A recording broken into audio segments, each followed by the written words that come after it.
Hello, so this lecture is going to be about Gilles Deleuze and specifically Deleuze and Guattari's theories uh, about life and their radical philosophy, which has often been widely cited in this time period in the liberal arts and humanities.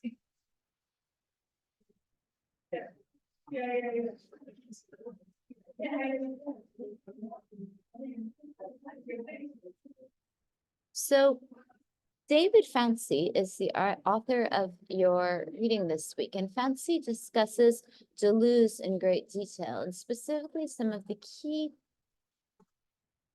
concepts that are widely cited from Deleuze and Guattari. Firstly, post-structuralism. As post-structuralist thinkers writing in the heady days leading up to and following the political disruptions of 1968, it is no surprise that Deleuze and Guattari set out to challenge what they felt to be the restrictive orthodoxies of traditional philosophical procedure, including the emphasis on identity and similitude. In consonance with their notion of minor literature generated in their book Kafka, Deleuze and Guattari seek the minoritization of philosophy. Is there hope for philosophy, which for a long time has been an official referential genre? So, what Deleuze and Guattari are interested in is minor literature. And in their book Kafka, they talk about how philosophy is often this official self-referential discipline. So if you were to think about other official self-referential kind of disciplines, the official kind of healthcare system in a country might only make reference to official healthcare. It might not make reference to something like acupuncture or traditional medicines, or kind of self-help books. There's kind of an official set of texts that only references those texts. And so Deleuze and Guattari are interested in minority literatures and minority philosophies. And they were radical philosophers during their time. It's interesting to think about them now in our world of identity politics, because they really were not interested in hierarchies of thoughts. And they were specifically interested in thinking of the ways that minority literature or marginalized texts that could be found, say, in non-Western countries or non-Western philosophical traditions, or in banned or kind of defamed books or ideas, could be thought of as valid philosophy.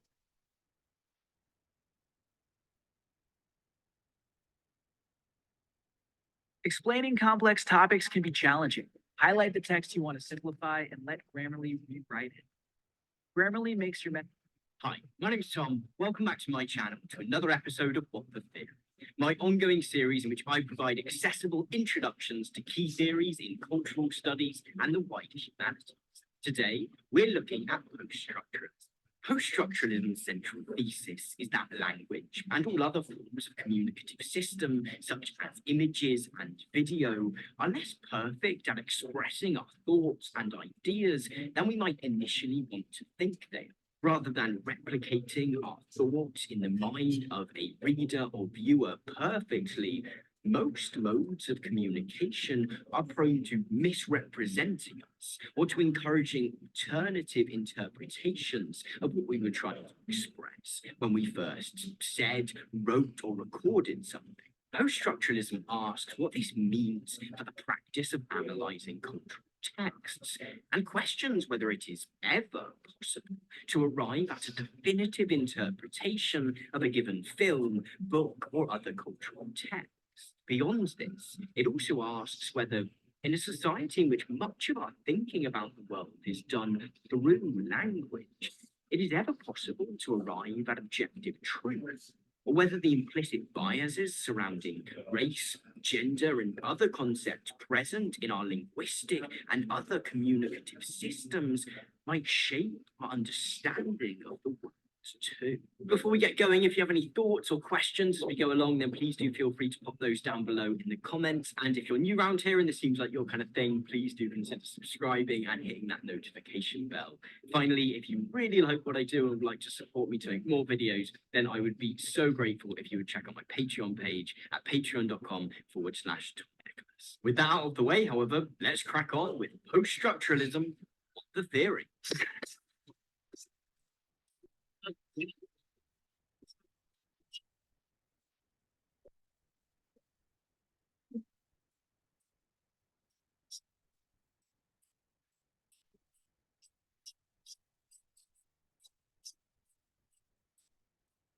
The first thing one likely notices about post-structuralism is that, as with postmodernism or post-colonialism, the term itself implies a relationship with something structuralist. Now, if you'd like a complete overview of structuralism itself, then I'd recommend checking out my video dedicated to that very topic. For today's purposes, however, it's enough to know that structuralism refers to a way of thinking about cultural texts which prioritizes systematic inquiry.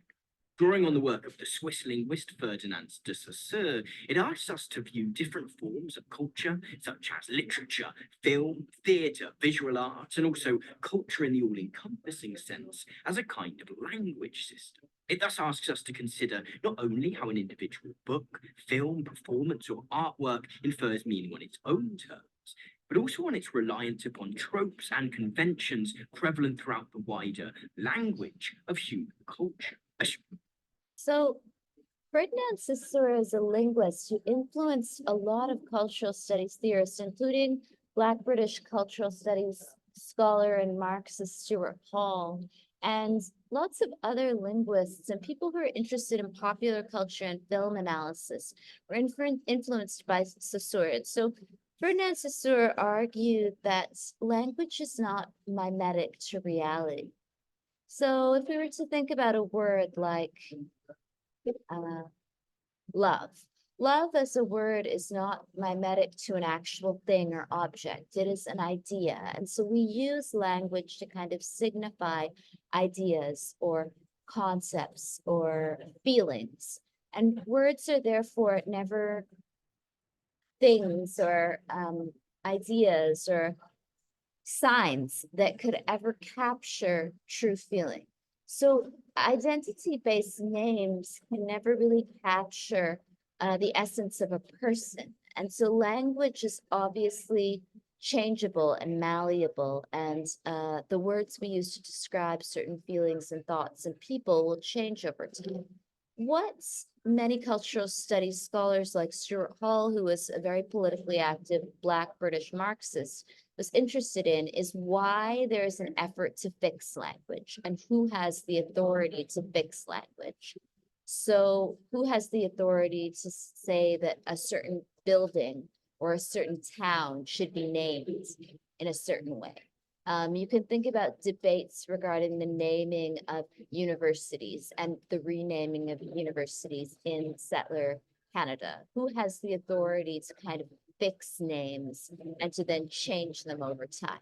And this is really about language and how language is a reflection of human culture, but who has authority to kind of decree which languages we use and which terms we use and which names we use is really a question of power. Structuralist analysis of Jordan Peele's Get Out, for instance, might focus on how it employs or subverts certain narrative devices present in other films. Does it, as Robert McKee would likely suggest, adhere to the language or perhaps grammar of Hollywood storytelling, in having an inciting incident, a moment of crisis, a climax, and a resolution? Furthermore, how does it employ or subvert the language of the wider horror genre? Peele himself has been fairly open about borrowing certain conventions from The Shining, Halloween, and North by Northwest. Structuralism foregrounds the presence of such shared conventions and tropes across multiple texts in order to gain a better understanding of the language of individual cultural forms and perhaps human culture in its entirety. Neither narrative structure nor genre, however, are natural phenomena. Both are human creations, and so too is language itself. Structuralist analysis is generally aware of this fact, yet mostly decides not to question it too much. It holds that language, or again, the language of film or literature, etc., is all we have. So we're best off just compiling the best understanding of it we can. Post-structuralism, however, does go that step further in encouraging us to consider whether the fact that language is a human creation might mean that, like any other human invention, it might have certain flaws and biases. It encourages us to ask whether language, and again other forms of communication, might sometimes fail us and communicate something altogether different than what we initially intended. Furthermore, it asks us to consider whether those languages might be subject to many of the same ideological biases of, for example, gender, race, and class as other human institutions. Fortune is my best friend. Hey, he's still writing. And I'm not just talking about. Let's start with the notion that language might be imperfect. Peter Barry forwards an evocative example of how we might have experienced this in his book Beginning Theory, in which he asks us to think of any slightly less straightforward language situation, like writing to your bank, writing an essay, striking up a friendship with a stranger at a party, or sending a letter of condolence.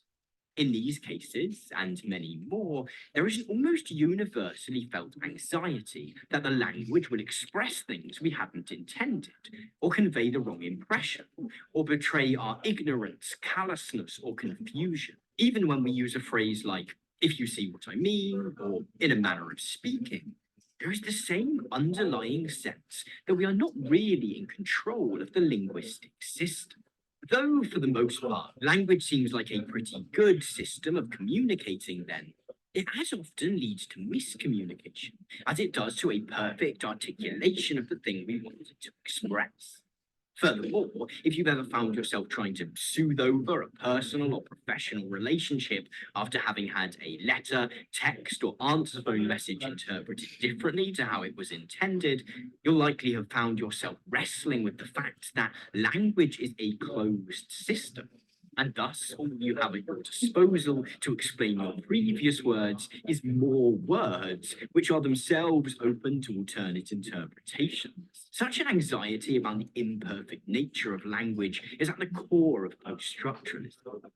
And, just as did structuralism, it extends this view to the languages of art and culture. Perhaps the most famous text which develops this notion is Roland Barthes' 1967 essay, The Death of the Author, in which he questions previous scholars' obsession with analysing cultural texts with the goal of identifying what it was the author intended it to mean. In such approaches, Barthes argues, the explanation of a work is always sought in the man or woman who produced it, as if it were always, in the end, through the more or less transparent allegory of the fiction, the voice of a single person, the author confiding in us. Yet, if language is an imperfect communicator, Barthes continues by asking, is it ever possible to arrive at an understanding of a text that is 100% accurate, that intended by the author? Furthermore, he asks, even if we could, would that be the most useful goal to aim for? For most people who encounter a given text likely do not come to it with an extended knowledge of the author's life and artistic priorities. Thus, to try to look through the text to see the intentions of the author behind it ultimately involves ignoring the rich, meaningful possibilities of the text itself. Post-structuralism, then, is almost entirely disinterested in what an author might have originally intended a text to mean. In fact, it's skeptical that any text has any objective or final meaning at all, but instead is overflowing with possible interpretations. Therefore, as Terry Eagleton argues, the reader or critic shifts from the role of consumer to that of producer of potential meanings of a text. It is not exactly as though anything goes in interpretation, for Barthes is careful to remark that the work cannot be got to mean anything at all. But literature is now less an object to which criticism must conform than a free space in which it can sport. Post-structuralism encourages us not to pursue some kind of definitive meaning, but to celebrate the many and multiple meanings that a given book, film, painting, or other form of cultural text might find. Now, in so doing, post-structuralism is often accused of failing to show enough deference to the text itself, and as positioning the critic, scholar, or reader, you or I, as more important than the person or people who sweated to create that text in the first place. And there are no doubt examples of individuals doing both of these things. Nevertheless, a more sympathetic view would be that post-structuralism in fact returns our attention, which previously might have been obsessed with the life and opinions of the author behind the text, to the text in front of us itself. And So I'll post the PowerPoints online with the lecture, and then you can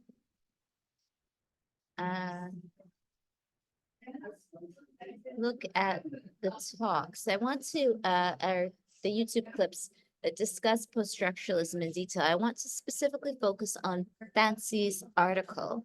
The epigraph draws our attention to Deleuze and Guattari's rejection of normative notions of bounded identity and subjectivity in favor of something more expansive, multiple, and ultimately more playful. In their thinking around subjectivity, identity, and individuation, Deleuze and Guattari turn away from the possible, that which on some level has already been conceived, such as the normative bourgeois individual subject or any other self-contained subject of scrutiny, towards that which resonates with unexpected potential. So possibility and potential are at the heart of Deleuze and Guattari's rejection of normative notions of bounded identity and subjectivity. And they're interested in this idea of a play on différance, which is something that many French feminists and post-structuralist theorists are interested in, the idea of différance, which is not really about even English as a language, that oppositions in many languages are not clear-cut. So black is not really the opposite of white in the same way that tree is not the opposite of flower. In difference and repetition, Deleuze notes that the very concept of identity has traditionally borne the role of wrangling and disciplining difference. Concepts render differences subordinate by selecting similarities over a variety of cases, while at the same time excluding that which does not fit the schema.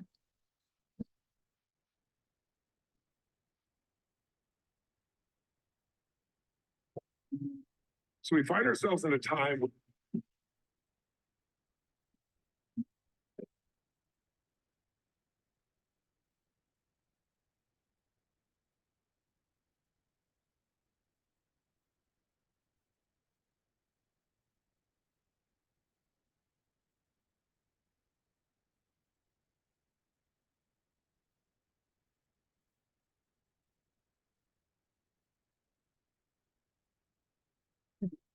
economic uncertainty, inflation, interest rates rising. So in the midst of these challenging times, when there's a brand new year like this, if there's any chance for people to reset their mind, it's new year, new life. Gilles Deleuze said that the third chapter of Difference and Repetition, called The Image of Thought, was the most important chapter of the book.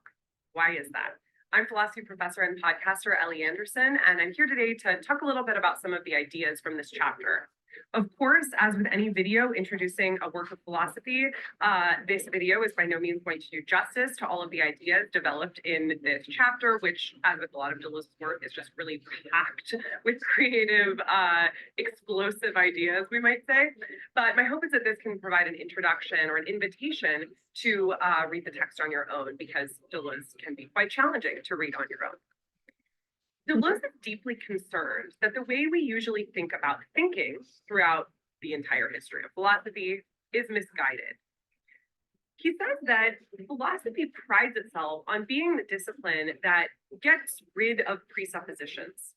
The whole point of the beginning of philosophy, to really start out, is to get rid of any presuppositions, any assumptions that we have, and start from a clear slate or a blank ground, we might say.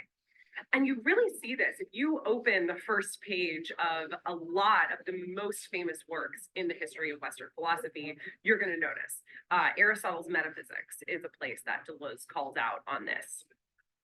So is Descartes' Meditations and Kant's First Critique. What you see in these texts, Deleuze says, from the very beginning, is an assumption that there is such a thing as knowledge and that everyone is naturally geared to be able to find it. And so philosophy is about this pursuit of knowledge or of truth, or to use the etymology of philosophy, of wisdom, right? It's involved in the pursuit of wisdom. And we all tend to think that our natural faculty for thinking can help us get there. For Deleuze, however, this idea, which is really the beginning of philosophy in much of the history of philosophy, is actually itself indicative of a presupposition that philosophy has been unable to eliminate. And that is what he calls a subjective presupposition of thought, which is the dogmatic image. According to Deleuze, what's going on in all of these beginnings of philosophy that take themselves to be removing all presuppositions is the presupposition that we have this naturally endowed faculty of thinking for gaining truth, and that common sense and good sense are the way to get there. The statement everybody knows, according to Deleuze, is symptomatic of what he calls the image of thought, or the dogmatic image. And so the main project of this chapter of Difference and Repetition is to uncover the image of thought and to show its limitations. What is going on when philosophy is engaging in this presupposition, assuming that it's already there, not subjecting it to radical critique? Deleuze's project is ultimately to destroy, to overturn the image of thought, because he thinks it distorts thinking. And we need to start from a radically different place if we are actually going to be able to understand thinking on its own terms, or ultimately, given the context of the rest of this book, Difference and Repetition, to understand difference in itself and repetition for itself. The basic idea with the image of thought is that it subjects thought to representation. It treats our experience of the world as amenable to representation, and specifically to the representation of a thinker, a cogito in Descartes' term, a subject. Representation is pretty much always a problem for Deleuze because it radically reduces difference, treating everything according to the categories of substance or the same, which you see reappear over the course of the history of philosophy. And so he's inspired by Nietzsche to have this radical break and to think about thought as a productive and creative faculty rather than something that recognizes what is out there in the world according to representations. Deleuze says that the I think is the most general principle of representation because it treats the cogito as the unifier of experience or of all faculties. So for instance, if I see a water glass, if I perceive this with my sense of perception, my faculty of perception, then I can close my eyes and suddenly imagine the water glass. I'm now seeing it in my imagination. And I presume that the water glass that I'm seeing and the one that I'm imagining are exactly the same because they are the same object. They're just objects that are translated between different faculties. What allows me to recognize that the water glass that I see and the water glass that I imagine are the same thing? Well, it is the subject, specifically the thinking subject, the cogito. The cogito, Deleuze says, is a philosophical version of common sense, by which he doesn't mean common sense economics or something like that. He means a sense in common, a fundamental unifying sense that's going to be able to translate between all of the different faculties, between perception, imagination, judgment, cognition, etc. One of the weird things about this chapter is that Deleuze ends the chapter by listing 8 postulates of the dogmatic image. But when you actually are reading the chapter, it's not really clear at all that he is developing 8 different postulates, each of which has 2 forms. Instead, you're just like reading the chapter, and then suddenly he says, then there's this 5th postulate. And you might be thinking, well, what were the first 4 postulates? When I teach this text, I encourage my students to read the last page of the text at the beginning, or the last page of the chapter at the beginning, if you want a more schematic notion of what's going on. Now, I have to say that I find the list of the 8 propositions or the 8 postulates at the end of the chapter to be useful, but in a sort of limited way. I don't think that you can give a TLDR version of Deleuze that is going to be satisfying, which is again why I started this video with a caveat. I don't take myself to be giving a TLDR version of Deleuze, because you really have to have what he calls an encounter with him. And I think this goes for really all philosophers. But Deleuze is pretty explicit about it.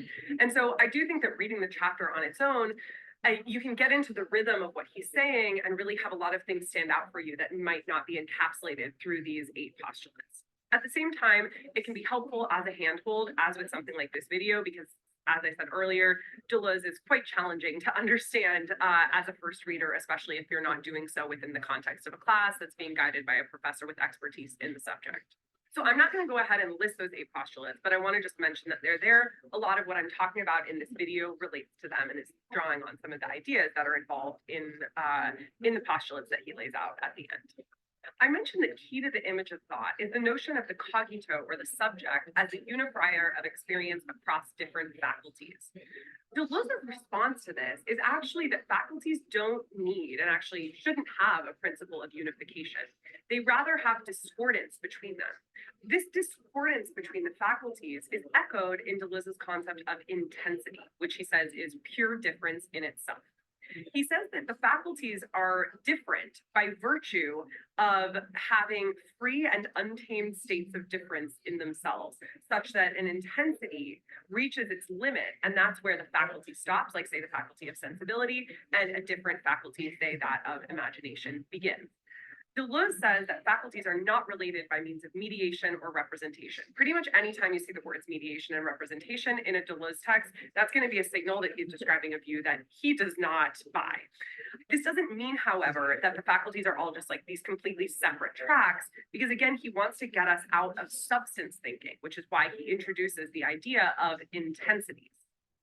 And so this also means that the, quote, object of a faculty is not going to be an object in the way that we usually think about it. Really what it's going to be is what Deleuze calls the idea or the problem.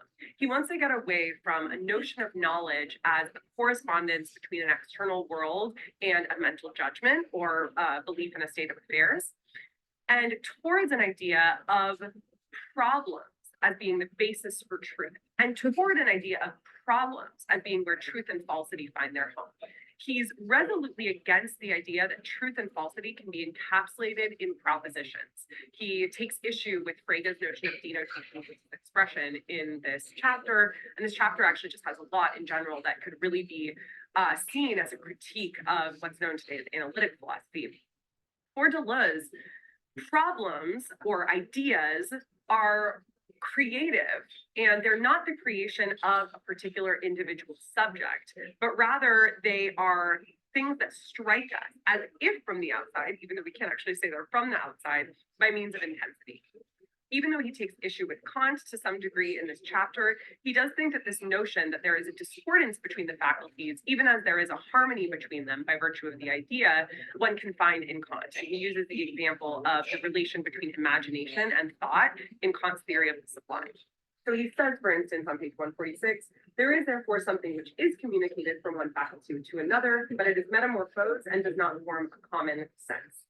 One of the funny things about this chapter actually is the retrieval of what's known as faculties, or I would say faculty psychology, given that's what we call it in the tradition of philosophy, but I don't actually know if Deleuze would buy that term faculty psychology. But the faculties, or this notion that the mind is endowed with different capabilities that usually include a list of like imagination, perception, memory, thought, judgment, etc. You find this in Kant, but in other places as well, has been pretty unpopular in 20th century philosophy, actually even philosophy post-Hegel in the 19th century. And Deleuze says that, no, I'm really trying to retrieve this notion of the faculties, but to rewrite it in a different way. So it's not that the faculties are faculties of a thinking subject, but rather that they express limits and intensities and lead us to a radically different ontology that's not a substance-based ontology theory of being. Going back briefly to that quote from 146, The something that is communicated from one faculty to another is what Deleuze calls the idea. So that's Deleuze's approach to the faculties in this chapter. Another target for Deleuze in his chapter on the image of thought, in addition to the traditional notion of the cogito and the way that the faculties are conceived of in that schema, is that of representation, which I talked about a little bit before. And he sees representation as involving 4 basic aspects. And these are aspects of the medium of representation, which he takes to be reason. The first is identity. The second is analogy. The third is opposition. And the fourth is resemblance. Deleuze thinks that these 4 aspects are ways that we are encouraged and have been encouraged, at least since Aristotle, to conceive of the world as a set of delimited objects that are related to one another in various ways, right? They're related by means of analogy, opposition, resemblance, or, oh God, what was the fourth one? Identity, of course. So maybe the most important one, in fact. And in this chapter, he says that those 4 notions, those 4 aspects to reason as the medium of representation, fundamentally prevent us from understanding difference in itself. They operate based on a logic of recognition, traditionally in the history of philosophy. And his account of recognition is super interesting in this chapter, much more complicated than I'll have time to canvas here. But more or less, the idea is that when I was using that example of the water glass a few minutes ago, what I'm doing when I close my eyes and imagine the water glass is recognize that that water glass in my mind is the same as the water glass in real life. So there's that element of recognition that involves a translation between the different faculties. But I would also say that there's a different notion of recognition that Deleuze has in mind in this chapter as well, which is the idea of recognition as it has played into theories of knowledge, at least since Plato, for instance, the Meno, but also the Theaetetus and some other Platonic dialogues. And that is the idea that when we come to know something, it's not as if something radically new is entering our mind. Otherwise, we wouldn't be able to recognize that new thing as true. Instead, what's happening is precisely recognition, so that a new piece of knowledge that is entering our minds is actually something that we, in a sense, implicitly already had a notion of. This is the recognition model of knowledge. And Deleuze thinks that this model is highly problematic because, for one, he says that it's modeled on empirical observations in a way that doesn't actually rise to the level of transcendental analysis. So it claims to be universal, but it's in fact not. But in addition to that, it's socially and politically quite dangerous because it makes it seem like there's no creation of new values that can arise. It condemns us to just a recognition of what is already out there. It has no space for the novel, for the inventive, for the creative. So again, there's this Nietzschean dimension of Deleuze that is trying to spring forth, that he thinks that the recognition model just cannot accommodate. Thinking for Deleuze is not a matter of recognizing something and having that recognition of something turn into knowledge or turn into error, but rather is, as he says on page 139, trespass and violence. Thinking for Deleuze is creative. When we recognize something, Deleuze thinks, we're actually not thinking. So he finds it very weird that the history of philosophy treats thinking and knowledge as forms of recognition, when in fact thinks that these are opposed to it. Recognition is this shallow, just like, oh, seen that in some sense before type of operation. Whereas thought is genuinely creative, and it involves an object of an encounter. So the encounter is a term that Deleuze will use to designate the novel, the creative, the inventive, as opposed to what is just an object of recognition. He says that the object of an encounter can only be sensed.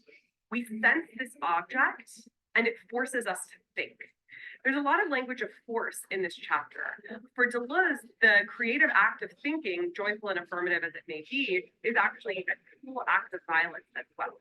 He thinks that the object of sensation moves the soul and forces us to pose a problem. I said toward the beginning of the video that Deleuze is trying to resist that dogmatic image of thought that we see at the very beginning of many philosophy texts that suggests that all people by nature want to know and that we have a good sense that we are naturally endowed with. He thinks that related to that image of thought is the notion that error is the only possible misadventure of thought. Now, historically, within philosophy, error is seen as a lack or a privation, a negation of knowledge. It's often associated even with sin in the medieval period. And Deleuze is trying to move away from the idea that thinking is naturally good, right, on the right track. And the only way that it can be waylaid is by something intruding from outside of it, something that is not it, right? According to this view, thought itself doesn't have any problems. It's just that the lack of thought, perhaps by the intrusion of something from outside, is going to cause problems for it, right? And so this is the way that we fall into untruth, is by means of error, where error is seen as extrinsic to thought and as a lack of or negation of thought. Because Deleuze is trying to move away from the image of thought to explode it, he wants to think about other misadventures of thought that are not encapsulated by error, because he does not think that error is the true and only misadventure of thought. He says a number of things in this chapter. He talks a little bit about madness and malevolence, which he says, yeah, you know, the image of thought recognizes, but it sees these as just empirical problems. It doesn't really have a strong analysis of them. But the main misadventure of thought on which he wants to focus, which he sees as actually indicative not of the image of thought, but more of the philosophy of difference that he's trying to espouse, is that of stupidity, which in French is bêtise. Now, bêtise has the word bête within it, which means animal in French. Deleuze also notes that bêtise is not the same as animality, but which is, I think, probably why the translator translates it as stupidity in the English, in addition to the fact that it's just like actually the word that they use for stupidity. So it's perhaps not a controversial translation to put it in these terms. But I think it's worth keeping in mind for those of us who are English readers that bêtise does have the word animal within it. And this is going to become important for some of the stuff that Deleuze talks about in this chapter, as well as for his later work, where he's really interested in the notion of becoming animal. For Deleuze, stupidity is what he calls the faculty for false problems. Stupidity is the evidence of an inability to constitute, comprehend, or determine a problem as such. And he says that, in fact, teachers are much more familiar with nonsense than they are with errors, right? When you receive an essay that's bad, it's more likely that it's going to be bad because it doesn't make a lot of sense than that it's going to be right with errors. And so Deleuze says we need to take this actually very seriously within philosophy, and to have an account of the faculty for false problems, which he calls stupidity, and which he links with nonsense. Although there's quite a longer story to tell about nonsense that I'm not going to be able to do justice at all to here. He thinks that stupidity is possible because of the link between thought and individuation. Even though Deleuze is trying to move away from the notion of the subjective I or the cogito, he does talk a lot about individuation in this book. And he thinks that the link between thought and individuation is a lot more profound than what appears in the I think. He says on page 151 that this link is established in a field of intensity that actually constitutes the sensibility already of the thinking subject. Individuation, he says here, this is a bit of a mouthful quote, but I'm going to go ahead and read it. On page 152, involves fields of fluid intensive factors, which no more take the form of an I than a self. Individuation as such, as it operates beneath all forms, is inseparable from a pure ground that it brings to the surface and trails with it. In saying that stupidity involves the relation between individuation and thought, Deleuze is saying that individuation brings the ground to the surface without being able to give it a form. Hence, we get this faculty for false problems, like the false problems just arise. And so in contrasting thought and stupidity and problems and stupidity, Deleuze is trying to offer a different articulation of the way that thought can get waylaid or can be misguided, that does not depend on the negation or privation of error. And this links up with his broader project, Indifference and Repetition, which is to offer an account of difference in itself that doesn't reduce difference to negation. I hope this has provided at least some helpful context and an invitation, as I mentioned earlier, into this text. Check it out. One of the great challenges in this book is knowing enough. So that is a clip about image and difference by Deleuze.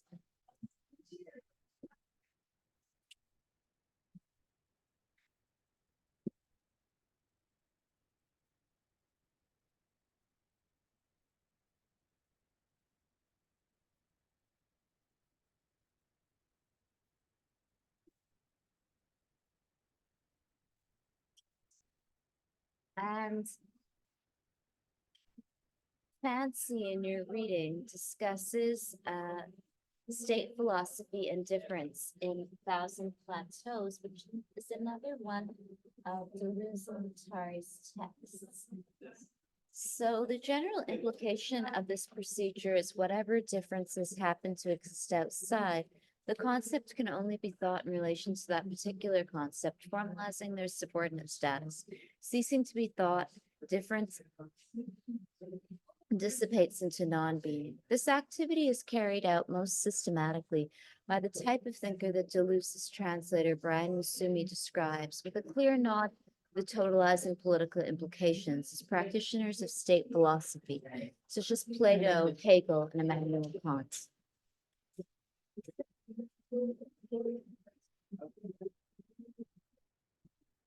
So Deleuze is interested in moving away from this idea of totalities into different kind of meta stages or meta phases of being.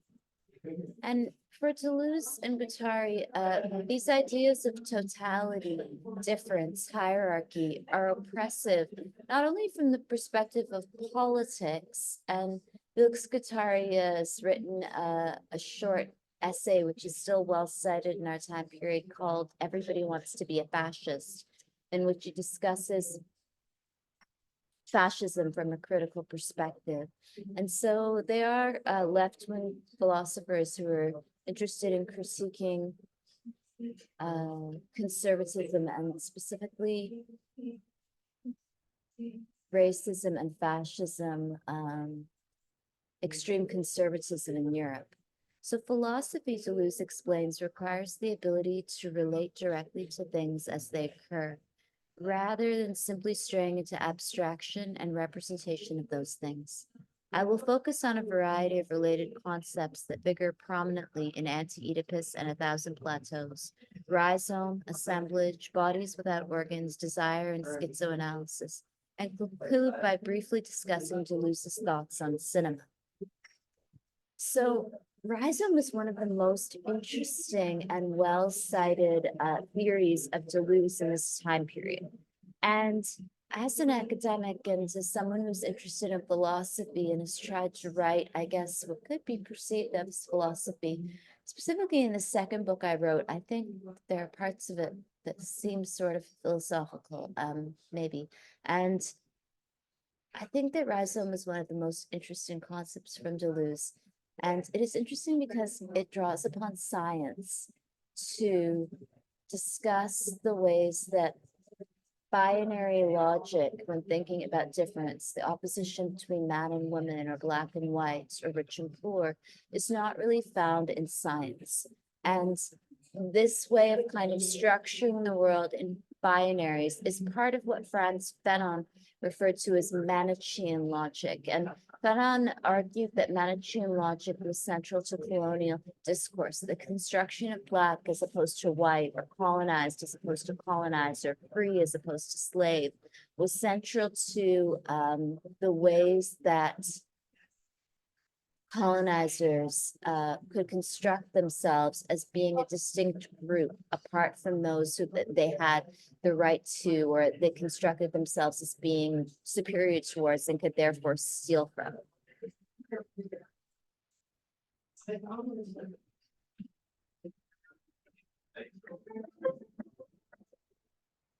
We're here at the Chelsea Flower Show for the 4th year. Been on display a little bit. What's interesting too is that Deleuze obviously goes further than just thinking about these concepts in terms of language to discussing cinema and image, and the way that the image on screen often exists in the minds of viewers because of not just what it is, but what it is not. So you know kind of what a body looks like in screen that could be desirable because of what another body does not look like. And this is obviously challenged in avant-garde cinema and minority literature.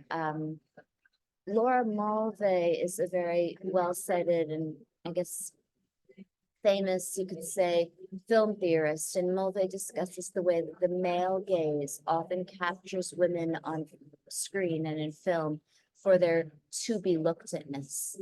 And Mulvey was interested in the ways that women appear on screen, and the camera captures women in certain poses and from certain positions and in certain angles, so that women are people that we learn to look at, not listen to, or not necessarily think about, but in other ways, but as people to be looked at.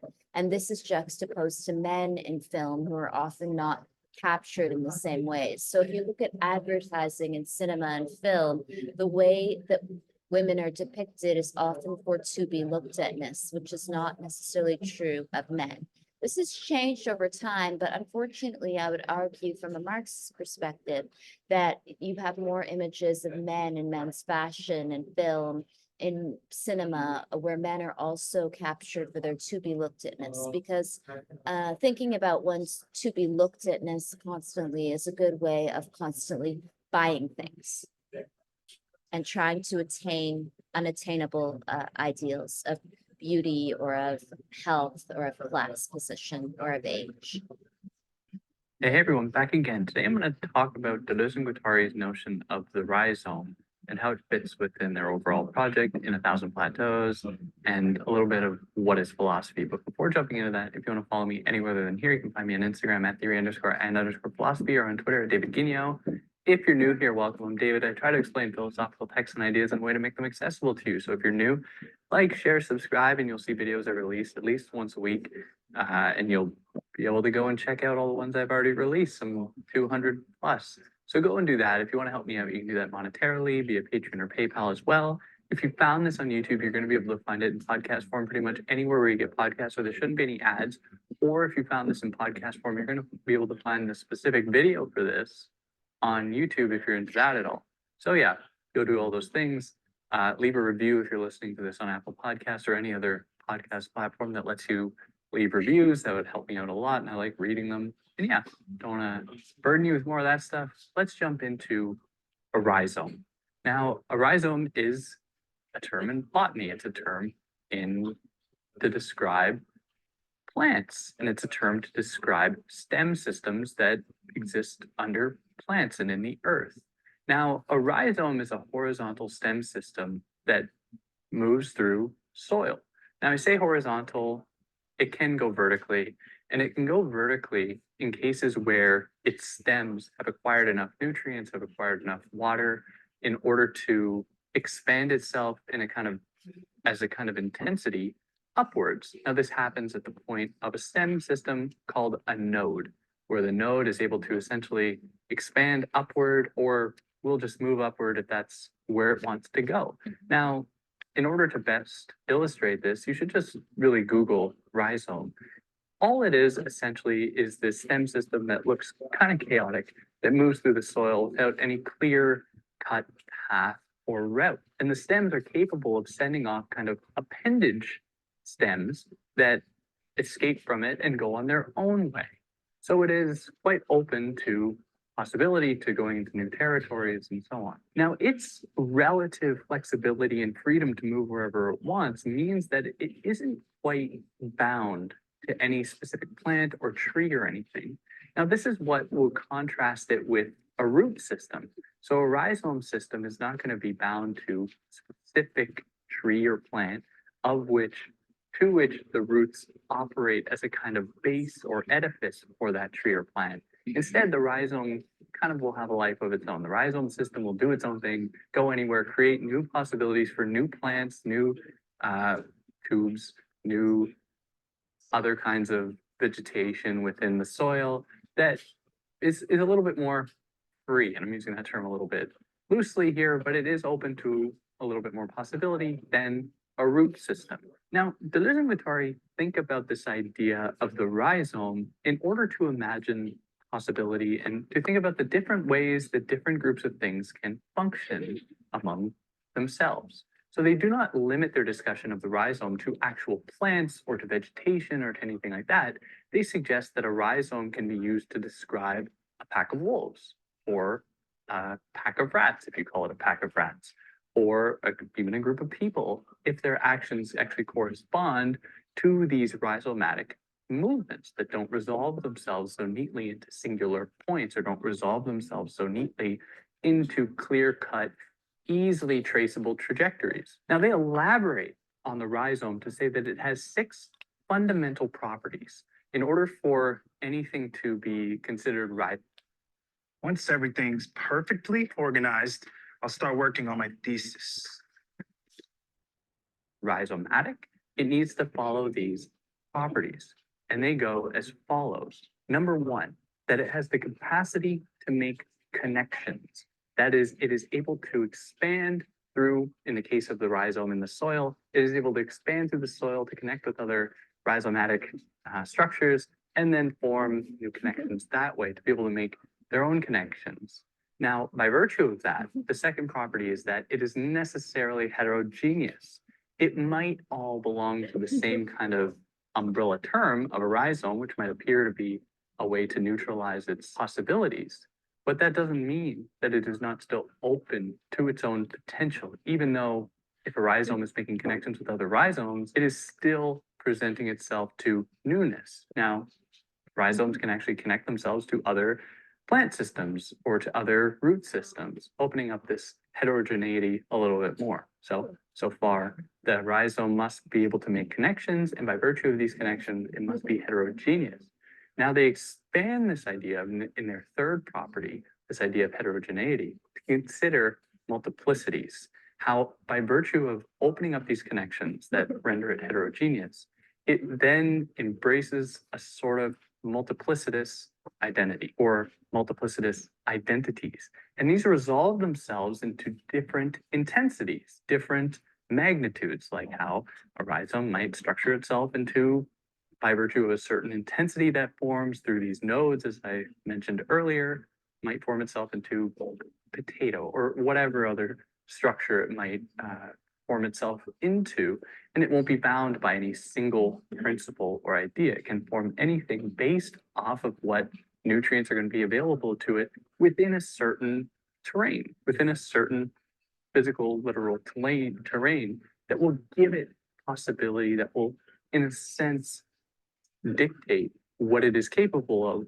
all the while shaping and forming that environment to its own will, if we can ascribe the rhizome a will. Now, because it is multiplicitous, the fourth property will then suggest, or that they suggest, is that it is incapable of being resolved into a singular point. So if it resolves itself, if it forms a potato at one point, that potato does not at all stand in for the rhizome. So if any single part of the rhizome is destroyed, it will only take itself up somewhere else, or it will just continue its connections somewhere else. That is, any rupture that happens within the rhizome system, the stem system of the rhizome, is not going to completely destabilize it, because if it did, that would imply that it has resolved into a single point that comes to stand in for it. And then by virtue of that, all of the energy is allocated to this single point upon which all other aspects of the rhizome will hinge. Now, the fifth property is that its trajectory is only mappable. It is not traceable. For it to be traceable means that it is going to be replicable in a clear-cut, easy way, which implies that it is not quite as free as it might think itself to be. Whereas if it is viewed as being mappable, then that opens up kind of negotiation where different people, if they are mapping it, if we, take this anthropomorphic standpoint that humans are the ones mapping these things, then it implies, therefore, that there is going to be some kind of negotiation where people are going to disagree upon the actual tracing, on the actual trajectory of this rhizome. Whereas tracing it just completely replicates it, pretending as though it has an existence on its own that can just be easily replicated. Whereas complexity does not allow for any such replication. Because if you look at an image of a rhizome, you can't tell where it started. You can't tell where it's going to end. You can't even locate its trajectory of between the point it started therefore and the point where it is now.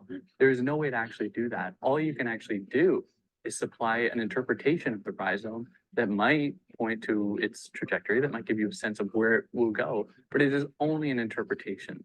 It can't be set in stone. And finally, it is transferable. They use another term that is kind of a complicated term. It's a term in French that refers to the act of like putting, I guess, embroideries or other kinds of flashy elements of a thing upon another thing. So if you were to take, if you have a car that you happen to care about a lot, and you put a lot of decals on it, taking those decals off and putting them somewhere else, implying that they are transferable.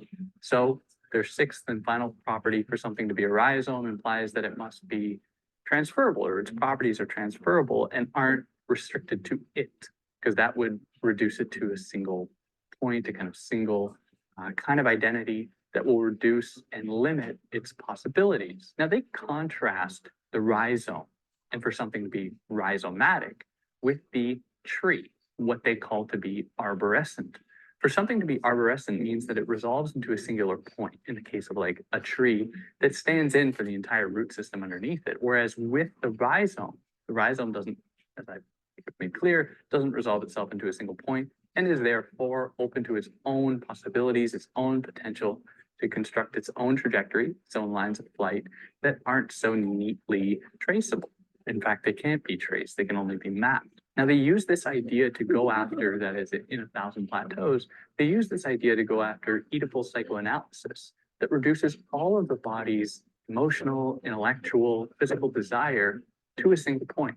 And that is the Oedipal paradigm. That is reducing everything to one's relationship with their parents that they had in their youth. Of course, this is only really exists within a European context where the nuclear family reigns supreme, completely ignores other ways that children are raised. It takes a village to raise a child and so on, or polyamorous relationships or anything like that, that destabilize this idea of the nuclear family. So they propose then, with their own brand of analysis, to oppose or they oppose psychoanalysis just because they want to embrace all of the potentialities that are found within any given human, that any part of us is essentially open to its own potential. We are not this singular being. We are comprised of multiplicities by the different desires that are going to be embedded within our hands versus those of our nose versus those of our, even our hair, that are going to work in different ways and do different things of their own volition. So to reduce them all to a single point, this Oedipal psychoanalysis, is to completely limit all potential, which they do not want to do. They want to embrace a rhizomatic figure or understanding of the human, if I can even call it the human, but just for the sake of simplicity, reducing the human to, they don't want to reduce the human to this arborescent singular form. They want to embrace its multiplicitous identities. And the point of this is to open up the possibility for a new world and a new people, which is an idea that I think they present the most clearly in what is philosophy, which is, I've actually never covered on this channel and I'm scared to, but in any case, that more or less, I think, should give you an introduction to this term. What is a rhizome? Get your foot in the door to understand it in case you were curious or are thinking about pursuing Deleuze and Guattari or reading into them. This might have helped you. If you did find it helpful, tell your friends. They might get a kick out of it, or they might not, but you can try. If there's anything I got wrong, I'd love to hear about it. If anything I left out that you think is particularly important, I would love to hear about it. You know how to leave comments. And yeah, catch you next time. Take care. So that is a clip about rhizomes, which discussed in your reading. So instead of the arborescent model of thought and phenomenon, Deleuze and Guattari offer the rhizome model. The rhizome is a model for the kind of continuous differentiation that Deleuze describes in his earlier work, which is a subterranean stem. is absolutely different from roots and radicals. Indeed, unlike the root tree model, the rhizome is characterized by principles of connection and heterogeneity, since any point of a rhizome can be connected to anything other and must be. So rather than thinking about linearity or the idea of a tree that grows from roots, which is really about origins, meaning the origin of all thought comes from, say, one group of people or one country. Deleuze and Guattari are interested in thinking in rhizomatic ways about semiotic chains of meaning that are connected across time and space.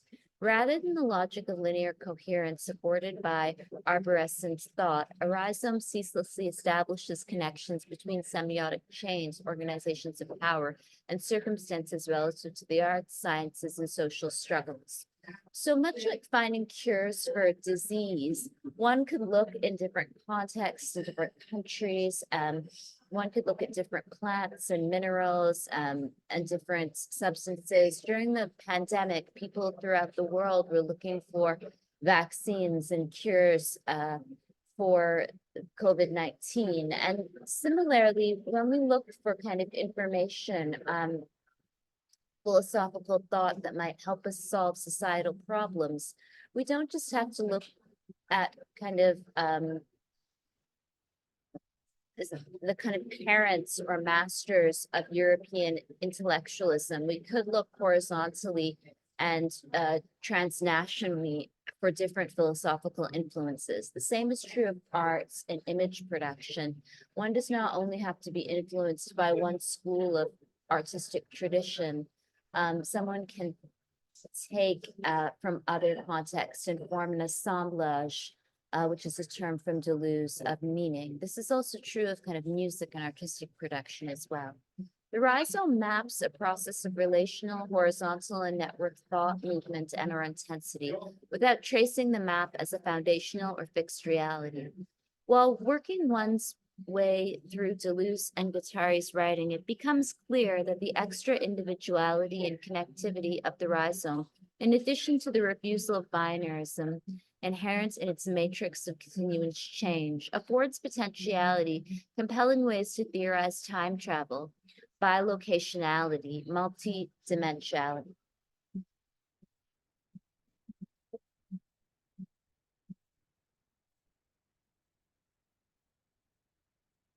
So if we think about thought, not as a map with a foundational or fixed reality, but thought as something that moves across time and space, then Deleuze and Guattari are interested in the kind of infinity of thought, which is again not necessarily about solving societal problems. So if you were to think about scientific thought, then one doesn't just kind of make one vaccine, they make several. When they start to research not one disease, but all disease. And the idea of how disease spreads or what disease is really about the infinity of thought. The same is true of even thinking about questions of, say, social justice. I mean, one would begin by trying to solve a certain problem, which could be a legal problem or a problem of housing. But then we would think about why someone kind of wants rights and what human rights do. And then we would think about what housing is and whether it could be shared or whether it could be built or made. And then we would think about kind of who has the authority to grant people rights or who has the authority to call certain housing a legal settlement as opposed to an illegal occupation. So Fancy also discusses Deleuze's writings about machines. Interpretation becomes less about studying a fixed object and more about entering into a rhizomatic relationship with the text, about constellating into an assemblage that contains the text, the manifold particularities of the reader-viewer, and the material, discursive, and affective connections among them in a dynamic process of deterritorialization and reterritorialization of significances. So deterritorializing and reterritorializing thought is again about the location of thought and the context, but when we think about things like in terms of, say, the criminal justice system, or police or the law, there is always context. So if you were to kind of make a comment in context of a university class about, say, a certain group of people, it might have context, and so therefore it could be offensive or not offensive, depending upon the context. The same is true of making a joke. Within context, an inside joke with a group of people might not be offensive. But Deleuze and Guattari are interested in language, thought, and image production, which could always be deterritorialized or re-territorialized. So if you were to take a piece of artwork out of context, would someone still understand it as artwork? If you were to remove, say, a piece of music from a local indie music scene and play it in a different country, could somebody still appreciate it as music? When taken out of context, does it still make sense? Philosophy is the same way that if you were to look at great philosophers like, say, Mahatma Gandhi and the quest for peace, and not only peace as an ideal, but peace as kind of an embodied ideal, which might involve aestheticism, not buying anything, not entering into any violent relationships with animals or plants, not killing any living being in order to eat or survive. I mean, these are all thoughts of nonviolence that kind of make sense out of context. Even though the context was about freeing India from colonial rule, nonviolence as a set of ideas might make sense out of context. Feminism as a set of ideas of equality, the right to vote, the right to work for women or for people of all genders, can make sense out of context. Entire worlds and universes can be understood to be large-scale assemblages, as they may group themselves into extremely vast constellations constituting cultures or even ages. Increasing work is being done in the area of assemblage theory, such as Manuel de Landa's work on social complexity, or Michael Hart and Antonio Negri's writing on new social arrangements. The many worlds of literature, film, and television would seem ripe for analysis along these lines. Engaging in such analysis and extracting major groupings of principles from the collection of assemblages constituting large-scale assemblages results in what Deleuze and Guattari call abstract machines, permitting the thinker to distill patterns of principles while remaining true to the dynamism of assemblage. So assemblage is the final theory I will discuss from Deleuze, and I hope the lectures are satisfactory. I am teaching actually 5 classes now this semester in a mad attempt to grab some cash in the next 3 months from Settler Canada. Now, I am quite fortunate to have been offered a great deal of teaching work in Prince Edward Island, in Vancouver, and in Ontario. And possibly now in Saskatchewan in the summer. And it will be online teaching, except the one class that I am teaching in Ontario. So hopefully the lectures are somewhat satisfactory. This is only the first month, so I will try to become more detailed in explaining concepts. These concepts from Gilles Deleuze and Félix Guattari are perhaps really useful for thinking about graduate level study. If you're interested in doing a master's degree in cultural studies, the University of Western Ontario has a very good cultural studies program. I have several friends who graduated and went on to become tenured professors in the United States of America. If you're willing to move to places like Atlanta or Kansas or other places in the United States of America, there are definitely lots of jobs. The same is true of being willing to move to Winnipeg or Calgary. But there are also lots of positions as an adjunct lecturer. Toronto is a really highly sought after city, I guess, in the world of cities, particularly in Canada. So many people are often adjuncts, although there are very highly coveted positions for very talented people who are my senior tenured professors in Toronto. So assemblages borrow decoded fragments of all kinds from the milieux in which they exist. In fact, the territory makes the assemblage. That the assemblage itself is doing the borrowing reminds us of the non-subjective nature of the formation of any organizational state and the pre-individual nature of its components. We will call an assemblage every constellation of singularities and trains deducted from the flow, selected, organized, stratified in such a way as to converge consistency artificially and naturally. An assemblage in this sense is a veritable invention.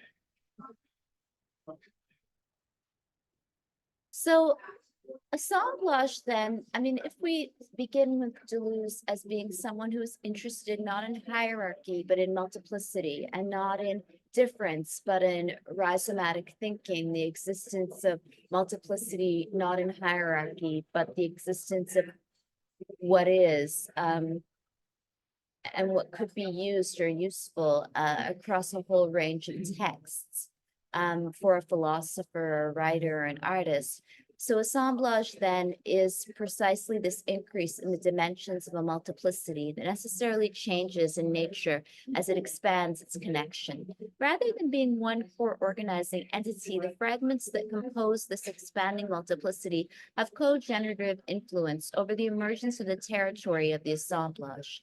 So this idea of co-generative influences over the emergence of territory or of the assemblage can be used to describe the ways that philosophical thought, which kind of constructs a certain space of being, can be influenced from everywhere. So if you were to think about the philosophy of multiculturalism in Canada was obviously influenced by British and French traditions and also American ideas of anti-racism.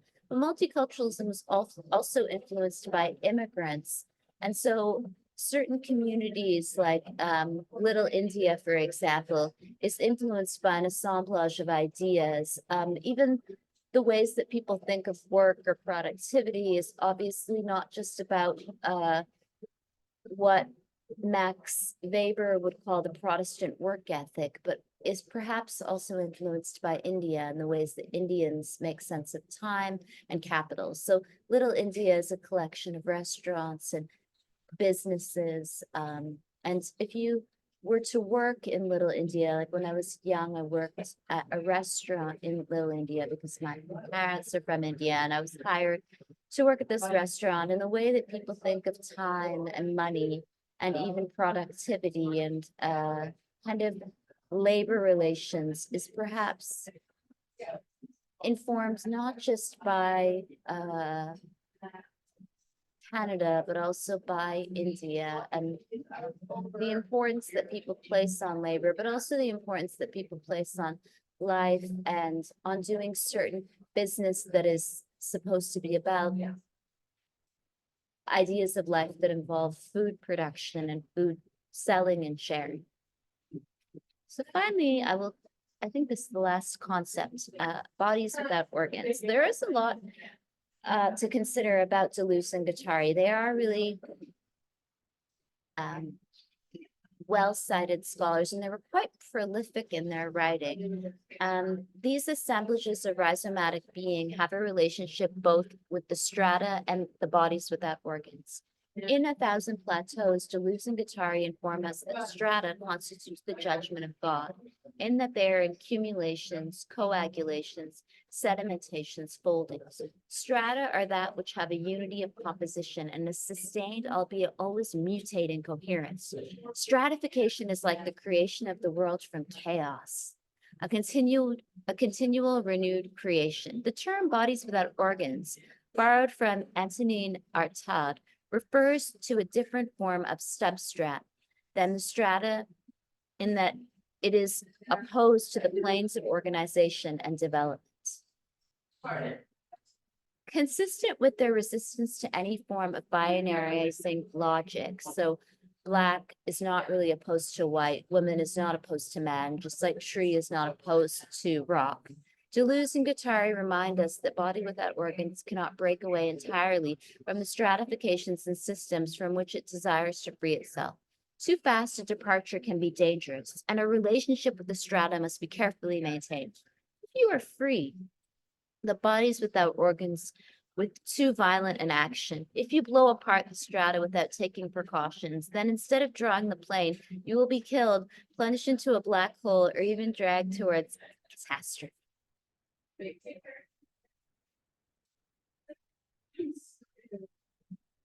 If life, as Deleuze posits, is the production of difference, then what is it that motivates and drives this tendency to differ?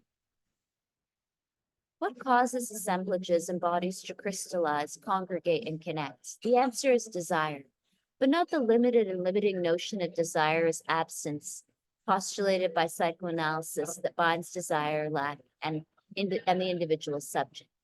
Deleuze and Guattari present in Anti-Oedipus a universal history in which they map how, from Plato onwards, desire is considered fantasy, and that desire is related to that which does not have, amounting to the external relation between the desiring subject and the object of desire. Limited to individual human sexuality, desire has an intimate relationship with impotence.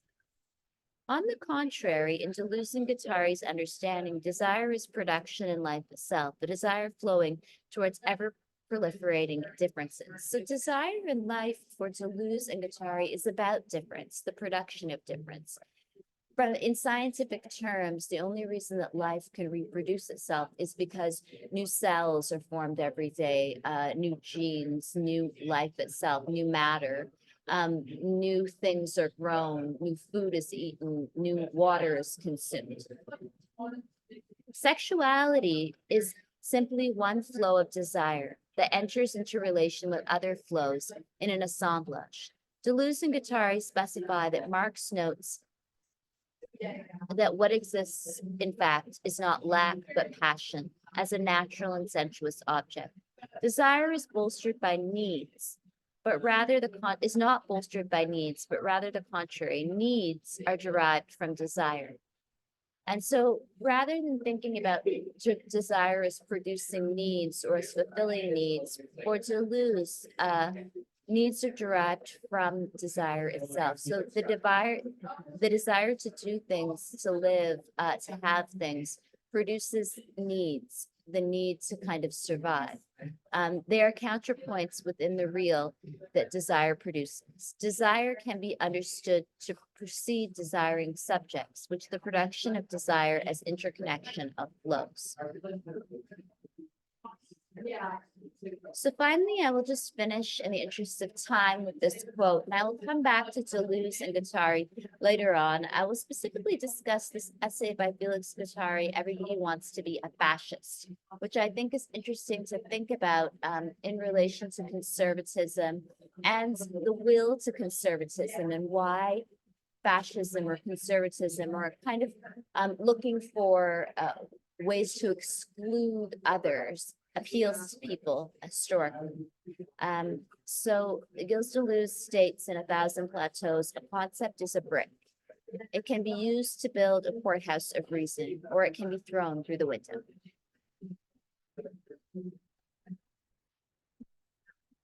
So that is the lecture. Thank you very much. I posted the take-home test online, and I wish you the best in writing the answers. Thank you. Cheers. Goodbye.